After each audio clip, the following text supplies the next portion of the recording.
c'est tous les jours de manche. Et bonjour.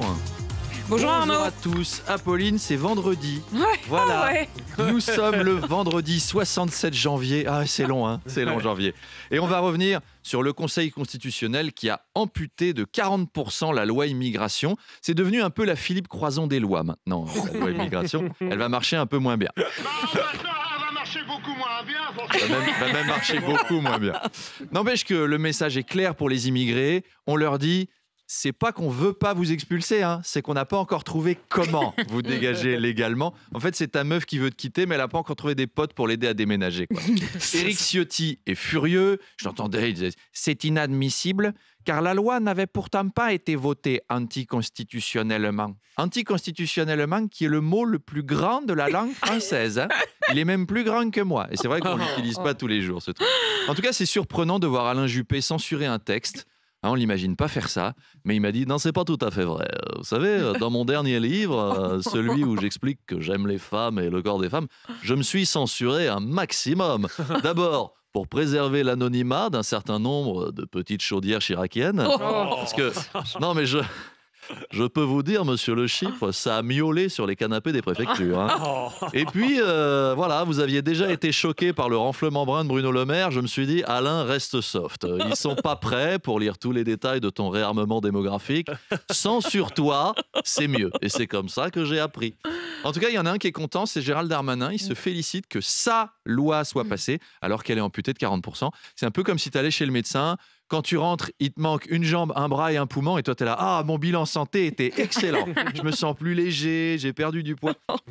À propos de Gérald Darmanin, il était hier au JT pour parler des agriculteurs qui s'en prennent parfois aux bâtiments publics. Et Solène Leroux m'a repéré une petite phrase. Voilà ce que le ministre a déclaré. On ne répond pas à la souffrance en envoyant des CRS. Voilà, c'était ça le truc en fait. Les infirmières, les profs, les anti-réformes des retraites, les écolos, voire même les passants qui n'ont rien demandé, en fait, vous souffrez pas assez. C'est ça, pour ça que vous prenez des coups de matraque. Il essaye de rééquilibrer. Elle ne laisse rien passer, hein, Solène. C'est cadeau. On peut la garder, cette petite C'est phrase. Solène Je pense qu'on Leroux. pourra la ressortir régulièrement. L'Assemblée nationale qui a augmenté les frais de mandat des députés, plus de 300 € par mois, on en parle. En même temps, c'est pratique hein, de voter à main levée ta propre augmentation. Il n'y a pas eu les mêmes genres de guéguerres que pendant la réforme des retraites. Qui veut gagner plus ?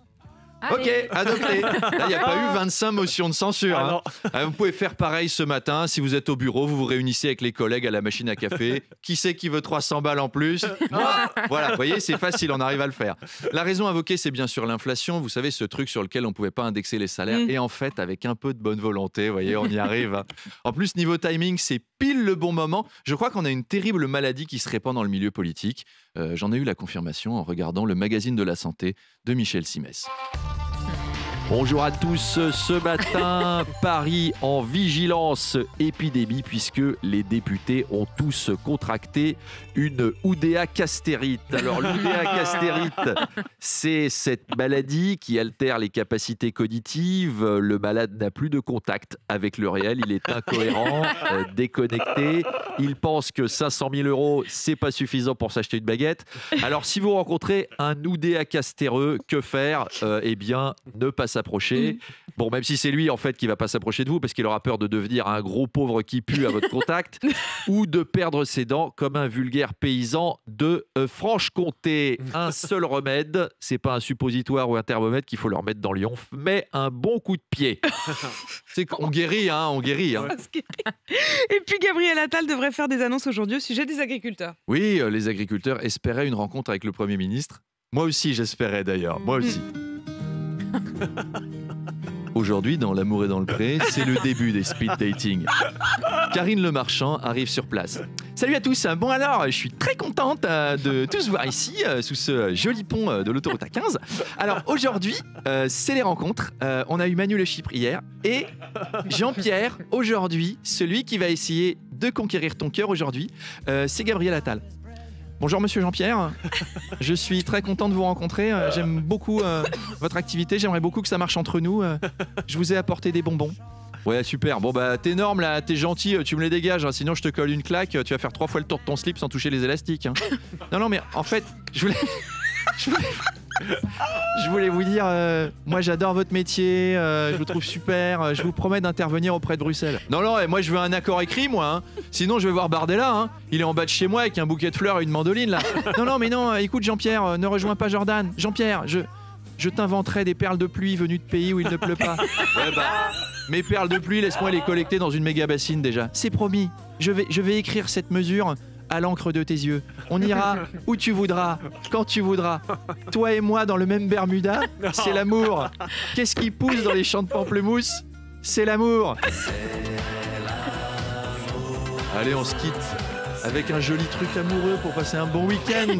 À lundi. J'ai trop kiffé.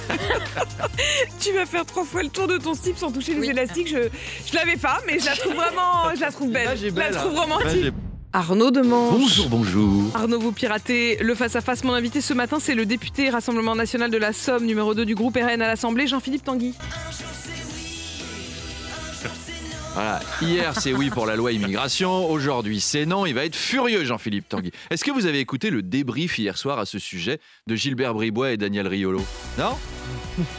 RMC, l'after conseil constitutionnel. Gilbert Bribois. Et oui, bienvenue dans l'after. Et on va revenir sur cette victoire du conseil constitutionnel, Daniel, qui vient de marquer dans le temps additionnel et qui a anéanti les espoirs de l'équipe de Jean-Philippe Tanguy, Daniel. Ouais, c'est sûr, Jean-Philippe, il chantait déjà ramenez les immigrés à la maison, allez les noirs, allez. Oh Daniel, tu peux pas chanter ça, Daniel. C'est pas moi, c'est Jean-Philippe. Hein. Bref, ça ne plaît pas du tout à Jean-Philippe Tanguy, qui dénoncera la cancel culture de ces wokistes du Conseil constitutionnel. Mais de qui est-il composé, le Conseil constitutionnel, Madame de Malherbe? De Assa Traoré? De Zaz, Greta Thunberg, Bilal Hassani, Josiane Balasco, Karim Benzema. Oui, Zaz, c'est pas facile à dire, ben voilà, je m'en fiche. En tout cas, hier, Éric Zemmour était furieux et grave. Voilà donc la décision de ce Conseil constitutionnel piloté par Ali Juppé et Laurent Fabius. Non seulement il empêche de limiter le regroupement familial ou le droit du sol, mais en plus, ils vont vous obliger à accueillir des Zimbabwéens dans vos salons. Chaque Français devra se convertir à l'islam pour éviter aux Algériens de se sentir rejetés. Et pendant ce temps, on élèvera des statues d'Alain Juppé à Bamako et Ouagadougou. C'est une tragédie. Eh bien, on va voir si Jean-Philippe Tanguy est aussi alarmiste à 8h30. Rendez-vous à 8h30. Bon, d'ici là, on en reparlera aussi avec Éric Ciotti, d'ailleurs, qui sera mon invité à 7h40.